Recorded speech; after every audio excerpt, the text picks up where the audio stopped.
Chief Judge Lawrence announced that the verdicts would be delivered first, and then the sentences would follow after lunch. There were 21 men in the dock, and of those, 18 were found guilty of at least one of the 4 counts of the indictment, and 3 were acquitted. The marquee defendant was Hermann Goering, who was found to be the moving force for aggressive war, second only to Adolf Hitler. Judge Lawrence stated that Goering had created the Gestapo and concentration camps before releasing them to Himmler. He also signed the harshest anti-Semitic decrees. He directed Himmler and Heydrich to bring about a complete solution of the Jewish question in the German sphere of influence in Europe. Also, Judge Lawrence added, Goering was a thief. Hermann Goering was found guilty on all 4 counts of the indictment. The number 3 man in the Third Reich was Rudolf Hess. He was found guilty on 2 counts of the indictment. Immediately behind Hess is Gustav Gilbert, a psychologist who had unfettered access to the defendants throughout the trial. We'll hear from him later. 3 of Hitler's yes-men were found not guilty and were acquitted. They are from left to right Hans Frisch, Franz von Papen, and Hjalmar Schacht. It was Schacht who would cause the greatest concern to Justice Jackson. At 1:45 p.m., Sir Geoffrey Lawrence adjourned the court and announced they would reconvene for sentencing after lunch.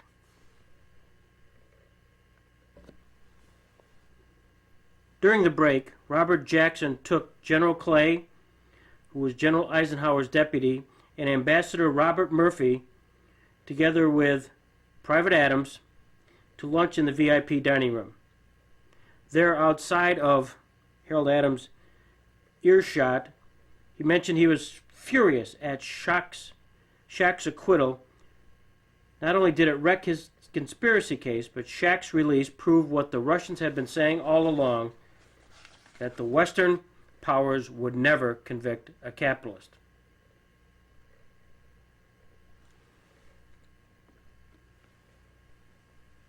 After lunch, one by one, the defendants returned to court to hear their sentence.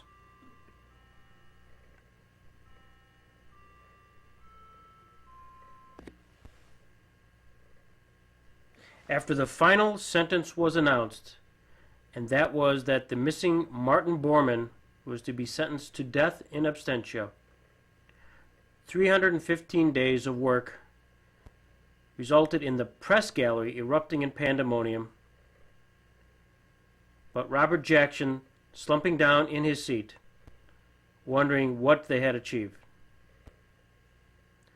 Had they merely routed a pack of villains, or had they contributed to the march of civilization?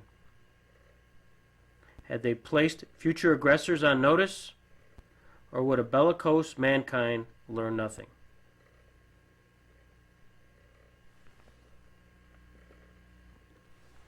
Prison psychologist was Captain Gustav Gilbert, who had a first-hand opportunity to watch and question the Nazi war criminals.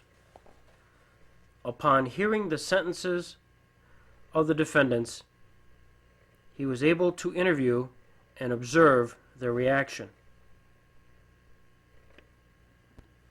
Goering came down first and strode into his cell, his face pale and frozen, his eyes popping. "Death!" he said as he dropped on the cot and reached for a book.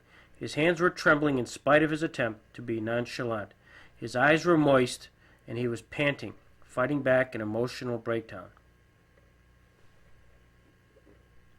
Hess strutted in, laughing nervously, and said that he had not even been listening, so he did not know what the sentence was. Foreign Minister Ribbentrop wandered in, aghast, and started to walk around the cell in a daze, whispering, "Death, death." Now I won't be able to write my beautiful memoirs. Tisk, tisk, so much hatred. Tisk, tisk. Then he sat down, a completely broken man, and stared into space. Kaltenbrunner, second in the SS to the deceased Himmler, clasped his hands, expressed the fear they did not show in his insensitive face. Death, he whispered, and could say no more.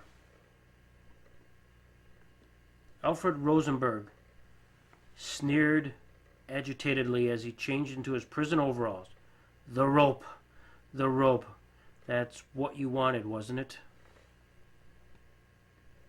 Julius Streicher, the editor-in-chief of the anti-Semitic newspaper Der Stürmer, smiled a crooked smile.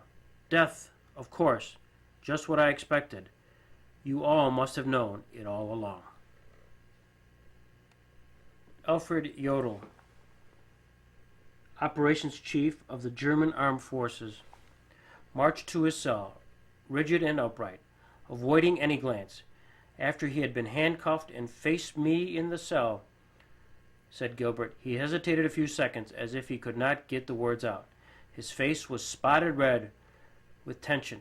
Death by hanging. That, at least, I did not deserve. The death part, all right. Somebody has to stand for the responsibility. But that, his mouth quivered and his voice choked for the first time. That I did not deserve. Alfred Speer, the Minister of Armament, laughed nervously. 20 years. Well, that's fair enough. They could have given me a lighter sentence considering the facts, and I can't complain. I said the sentences must be severe, and I admitted my share of the guilt, so it would be ridiculous if I complained about the punishment. But I am glad that Fritsch got off. In all, 11 defendants were sentenced to death. However, as history would show, Hermann Goering would commit suicide prior to the completion of the execution of those sentences.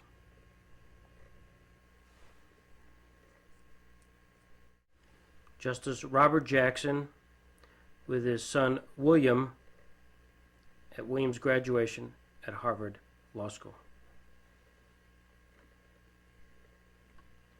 Author Joseph Persico wrote, by the time Robert Jackson's plane reached the mid-Atlantic, he was experiencing profound contentment.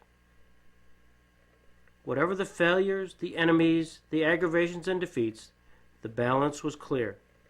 He had been told his opening speech would live in the annals of courtroom eloquence, and he tended to believe it. As he later reported in a letter to Whitney Harris, the hard months at Nuremberg were well spent in the most important, enduring work of my life.